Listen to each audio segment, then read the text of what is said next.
Hello everyone. In the previous video, I have discussed about the modified function of roots. In this video, I am going to discuss about the stem.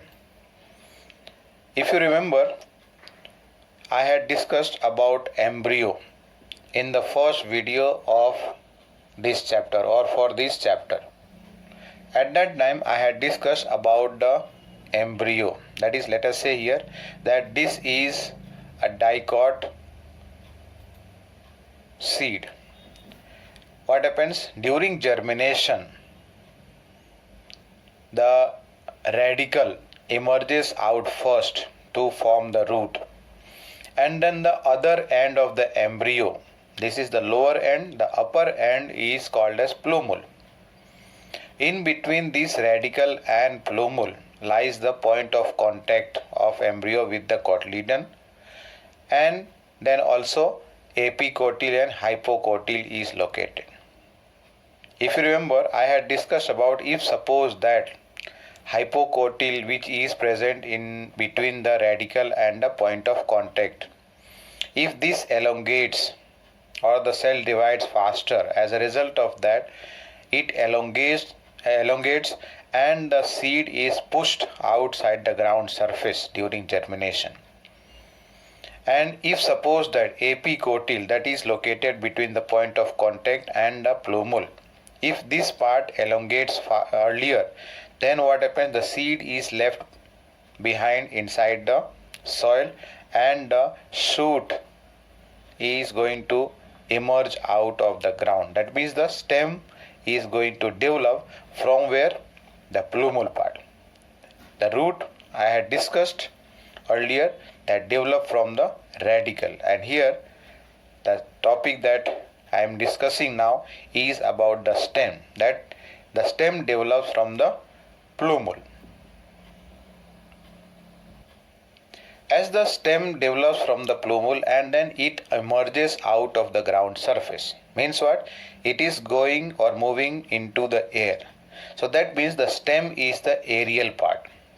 It is the aerial and ascending part of the plant axis, which bears other parts like branches, leaves, and on maturity, what happens? Flowers and fruits are born. Now, since the movement, or otherwise you can say the growth of the stem takes place towards the light and away from the gravity and water, so that's why it can be called over here as that stem is negatively geotropic, because it is moving away from the gravity, and also it is negatively hydrotropic because it is moving away from the water. But because it is moving towards the light, so that's why it is positively phototropic. Now here the stem, what all parts it will contain above the ground surface, whatever part is that is the main axis is called as the stem. On the stem different regions are located. One of the region, let us say here, is the node. At the node, what happens? Leaves are formed initially. Later on, in between the angle of the leaf and the stem, formation of a bud takes place, and this bud is called as axillary bud. First of all, what is axil? Axil is the angle between, or angle that is formed between the leaf and the stem. So the bud formed here in the axil is called as axillary bud. So what happens here? The stem first of all is going to bear, as the growth takes place, what happens? At the node it bears leaves. And then in between the angle of the leaf and the stem, later on axillary buds develop. Now this bud may develop into a branch, and on maturity this bud may develop into a flower. This bud may develop into a flower on maturity when the plant has become mature, so that it can form the flowers and fruits. Now, let us say two successive nodes. One node is here, second node over here. The distance or the region between the two successive nodes is called as internode. A region between two successive nodes is called as internode. Now here, as I mentioned earlier, that buds are present in between the angle of leaf and the stem. Likewise, one more bud you can find over here at the tip of the stem, and this bud is called as terminal bud. Also, this can be called as apical bud. I am coming to this part here, two kinds of bud here. But before that, one more point let me put here, that in some plants on the surface of the stem they are like hair-like structures. There are some hair-like structures which are actually, you can call in simple word as what? Stem hair. And they are called as what? Trichomes. Trichomes, trichomes. And these trichomes, unlike the root hair, if you remember, in case of the root hair, they are single cell, which are elongation of the epidermal cell. But in case of the stem hair or otherwise the trichomes, they are not unicellular but they are multicellular, because they are made up of more than one cell. The two kind of buds are present, or otherwise you can say formed on the stem at different location.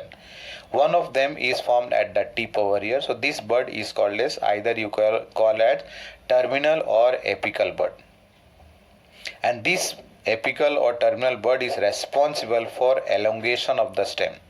And if the stem is elongated, means what? The height of the plant lengthwise is going to increase, or the linear growth is going to increase here.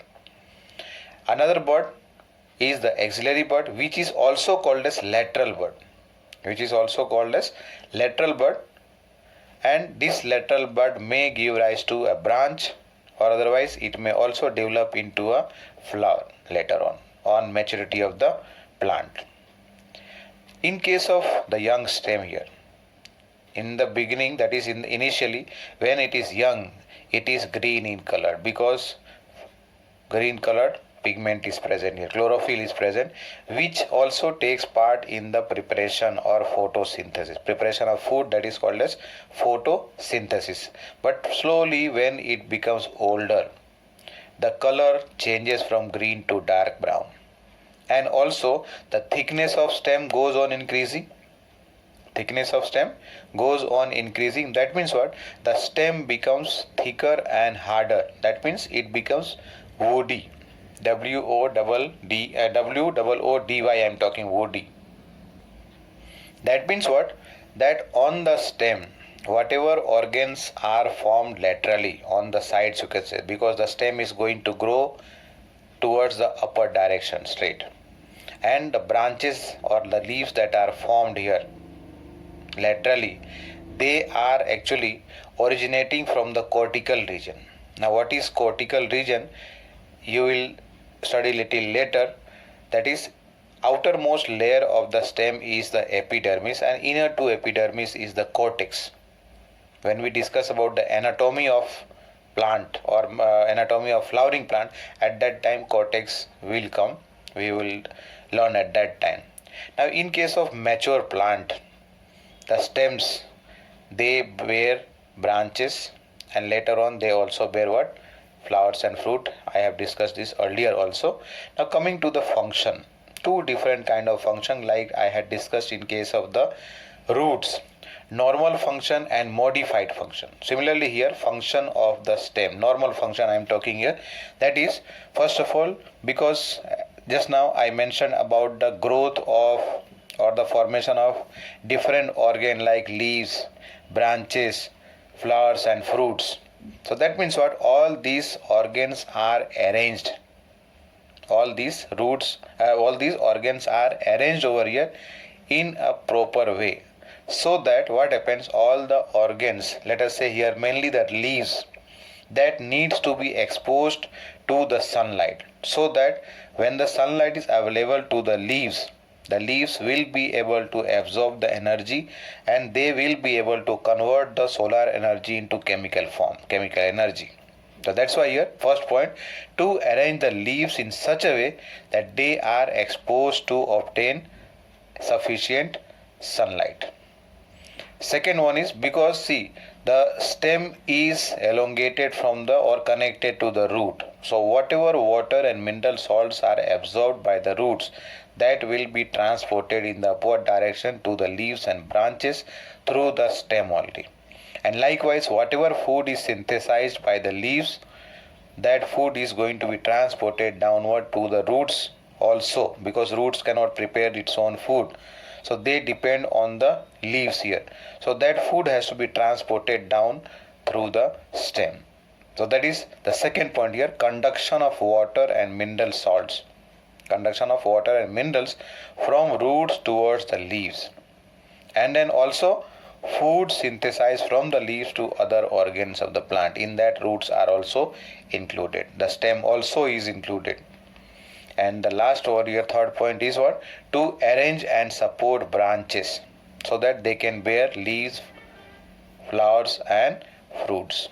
Now when we talk about these flowers mainly, especially because these are the organ of reproduction, means the flowers are the reproductive organ for the plant.